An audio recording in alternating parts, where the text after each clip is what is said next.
what you need to know about plea deals before you enter the courtroom.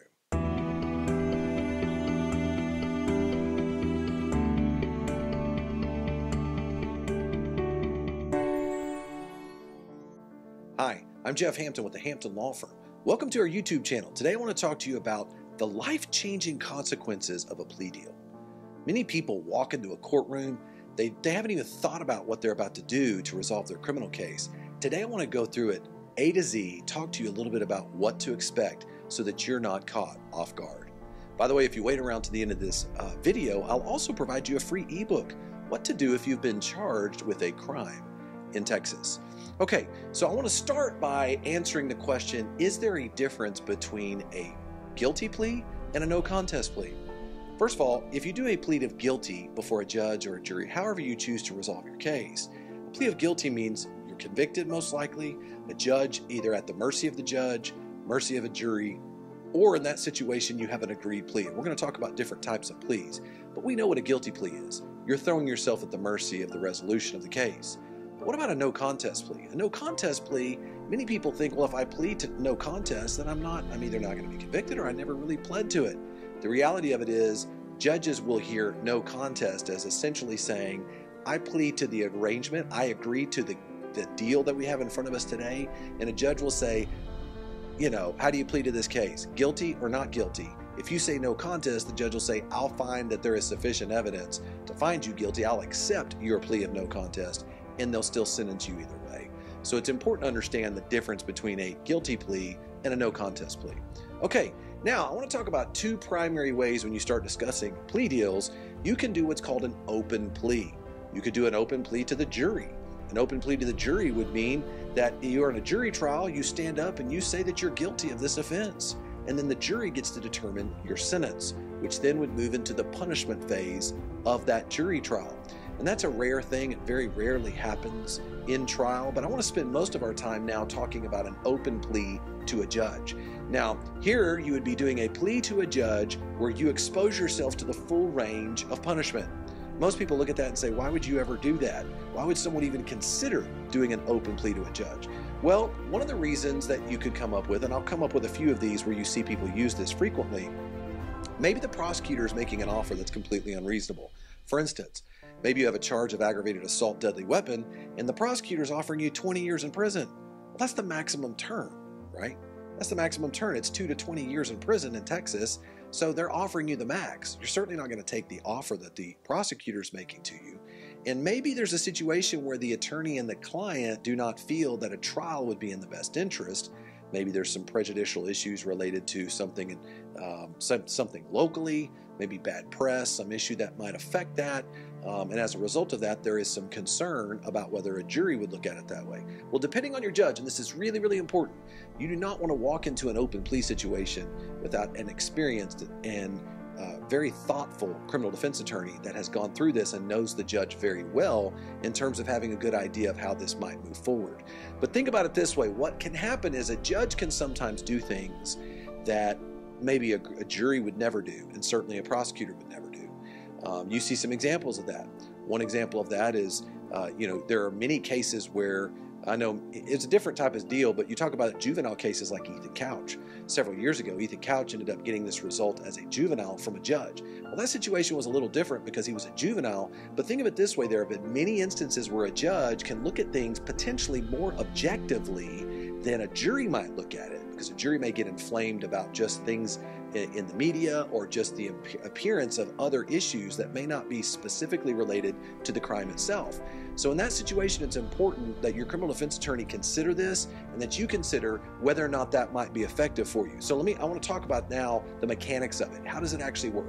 In adult criminal court, how does an open plea to a judge work? Well, you would stand in front of a judge and you would do a plea of guilty or no contest in front of that judge, and essentially the judge would then allow you to say, okay, especially in Texas, this is many times the way it can work, you can then do what's called a pre-sentence investigation.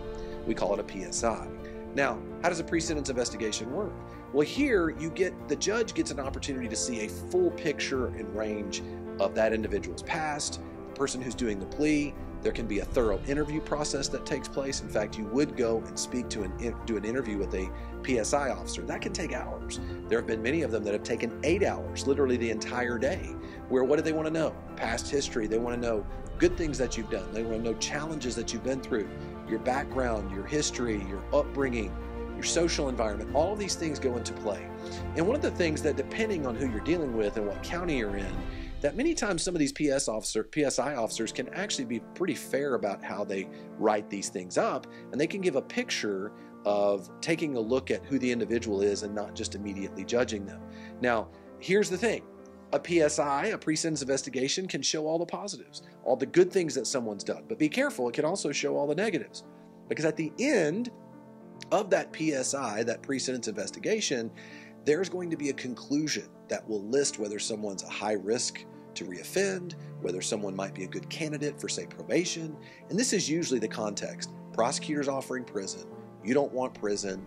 That you're concerned about how the jury might turn around on that. And so as a result of that, a pre-sentence investigation could say, well, just looking at the individual by itself, considering the facts of the case, this person may be a good candidate for that. So as a result of that, this is a situation where some instances, an open plea to a judge with a pre-sentence investigation can be helpful. And so here's the way it works. Let's say you do the investigation, the pre-sentence investigation, that report is put together. Now your defense attorney and the prosecutor get to review that report, but more importantly, your defense attorney can actually go through there, sit down with you, make sure it's done, make sure that this thing is done properly, and that there are no errors. You want to make sure that there's no errors in that report, and then that report can be provided to the judge ahead of time so that the judge can make a good decision about whether or not you should end up receiving some type of probation as a result or incarceration as a result, okay? So now at the sentencing hearing, here's what happens. Once that report's put together, you now have a sentencing hearing in front of the judge. You can call witnesses. You can further elaborate on information that's within that report. You can provide medical records, other type of information and context where sometimes there's a little bit more latitude of being able to share that information with the judge. And quite frankly, some of the prosecutors don't fight quite as much for the judge to be able to see that information, okay? Now, let me just tell you this, everything comes with a risk. This is a terrible idea for certain judges. And this is why it's so important that your criminal attorney knows what they're doing. Because there are some judges, it would be a horrible idea to pretty much go open to them for anything. Some of these small counties in Texas, and quite frankly, some of the judges locally in the North Texas area, just choose to see things very much from a black and white political perspective of just saying, hey, doesn't matter really what it is. A lot of times they will give very harsh sentences. So it's really important that you analyze this on a case-by-case basis with your situation. Don't just run into a situation. Remember, these are life-altering decisions, but we're trying to give you an opportunity to think about different ways of how a case can be resolved. Okay, now let's talk about an agreed plea. We've talked about an open plea. We've talked about an open plea to a jury. Talked about that, very rare instance. We talked about an open plea to a judge and doing a pre-sentence investigation. Now let's talk about an agreed plea. What is an agreed plea? Well, let's say you're a defense attorney, it negotiates directly with that prosecutor. You come to a resolution to your case that all parties agree to. Everybody sits down, drafts a plea, the plea paperwork. Everyone reviews it, signs off on it.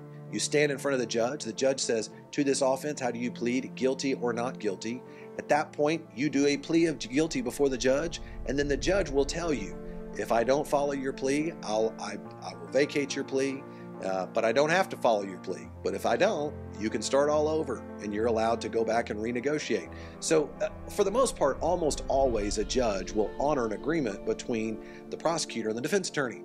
So that's an agreed plea, but here's something to be aware of. Here's one of the things that people do get caught off guard with. One of the issues that can arise is, what if you receive probation?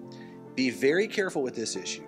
You and your defense attorney can negotiate certain terms, like the length of the probation, the fine, maybe some of the classes or some of the requirements. But don't forget about this. Everyone can agree on the plea, but you cannot agree on the terms and conditions of that probation. Because particularly in the North Texas area, what tends to happen is judges will say, okay, sir, ma'am, here's what we're going to do. You're now going to go over, after you've done your plea, and you're on the hook, you're going to go over to probation, and they're going to do an interview with you. You're going to do what's called a TAIP assessment. You're going to do an assessment to determine whether or not there are certain additional conditions that may be appropriate for you. And what do we mean by that? Well, the judge will want to see this assessment to determine your risk profile. Do you have a history of drug abuse? Do you have a history of alcohol abuse? Do you have some issues with anger? Maybe need an anger management class. Maybe you've got some other issues that are going on. So one of the things that you need to be careful when you sign your plea deal, even if it's an agreed plea, one of the documents that's usually required for you to sign will say specifically that there is a list of other potential things that you could do as a part of your probation. Now, for the most part, you would not have to do most of the things that are on that list, but there have been people that get very upset. I mean, I've seen it happen in the courtroom many times where their attorney didn't say something to them about, hey, listen, the judge is going to determine what your terms and conditions are, and all of a sudden they finished their exit interview for probation, and now they've got a bunch of stuff that was never on that plea paperwork. It's critical to know. Going into this, you have to be aware if you're taking a plea for a probation as an agreed plea, the judge can modify those terms and conditions of that probation based upon your TAIP assessment. And in fact, they can do that throughout your probation if there's any issues that arise. So why do I say all that? Well, it's important to understand the differences between these plea options. You want to know whether or not you're doing a plea of guilty or no contest. How does that affect things? You want to know if you do an open plea because it's a life-altering decision. And you certainly want to know if you're going to come to an agreed plea between you, your defense attorney, and the prosecution. You want to know for sure what you're getting. You don't want to be caught by surprise. Now listen, I hope this video was helpful to you. I now want to give you a free ebook, What to Do If You've Been Charged with a Crime in Texas. All you have to do is click down into the body of this YouTube video and you'll see a link there. If you'll leave your email, we'll be glad to send that over to you. And by the way, if you like what you've heard here today, subscribe to our YouTube channel, like this video. I'll send you more content just like this, and I look forward to seeing you on our next video series.